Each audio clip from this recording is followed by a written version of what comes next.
Contradicción de tesis 412 del 2010. Entre las sustentadas por el Tribunal Colegiado en Materias Penal y Administrativa del 13º Circuito y el Primer Tribunal Colegiado en Materias Penal y Administrativa del 17º Circuito.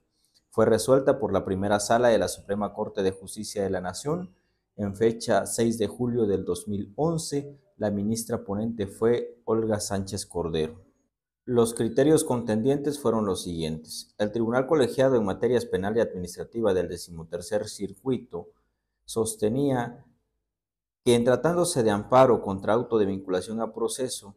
el quejoso no podía plantear más argumentos que los que no hubiera planteado en la audiencia de vinculación a proceso, y en caso de hacerlo, el juez federal no podía pronunciarse respecto de esos argumentos, toda vez que de hacerlo lo haría sobre cuestiones que no fueron materia de análisis en el procedimiento. Por su parte, el primer tribunal colegiado en materias penal y administrativa del 17º Circuito sostenía que en tratándose de juicio de amparo contra autovinculación a proceso, el quejoso sí podía plantear más argumentos de los que no hubiera hecho en la audiencia respectiva de vinculación a proceso. Para ello se fundó en la figura de la suplencia de la queja. Así, el punto jurídico a resolver por la Primera Sala de la Suprema Corte de Justicia de la Nación fue determinar, de acuerdo al principio de contradicción que rige el proceso penal acusatorio y oral,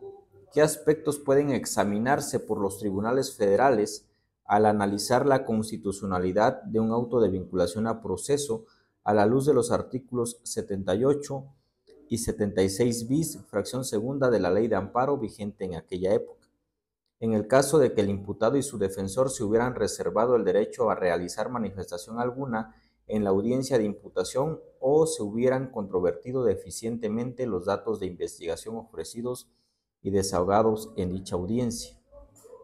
Cabe mencionar que hoy en día en la Ley de Amparo vigente esos artículos son el 75 y el 79 respectivamente. La relevancia de este precedente tiene que ver con que la Corte, al igual que en la contradicción de tesis 160 del 2010, comenzó a hablar sobre las generalidades del sistema penal acusatorio, sobre los principios que lo rigen, así como sus objetivos. Incluso la Corte se autocitó, es decir, por ser orientadora para resolver esta contradicción de tesis, invocó la diversa 160 del 2010, de la que ya hemos hablado en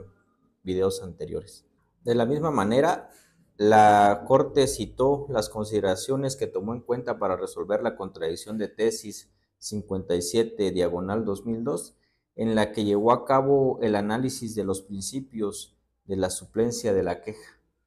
que se establecen en la Ley de Amparo. De la misma forma, la Corte habló sobre las generalidades del sistema penal acusatorio que en aquella época regían en los estados de Oaxaca y de Chihuahua. En esta ejecutoria, la Corte también habló de la figura de la teoría del caso y, entre otras cosas, dijo que ésta se basa precisamente en la capacidad argumentativa de las partes para dar contexto a su teoría jurídica, ya sea esta la de acreditar un hecho que la ley señale como delito y la probabilidad de que el imputado lo cometió o participó en su comisión, o bien alguna excluyente de responsabilidad o la destrucción de la proposición que se realice en contra del imputado, desvirtuando las evidencias en que ésta se apoya. Finalmente, la Corte determinó que al resolver una litis constitucional, tratándose de un auto de vinculación a proceso, los jueces de distrito o los tribunales colegiados únicamente deben de apoyarse en los argumentos y contraargumentos y los datos de investigación o datos de la defensa en que las partes procesales apoyen su respectiva teoría jurídica y que haya tenido en cuenta la autoridad responsable para motivar su emisión.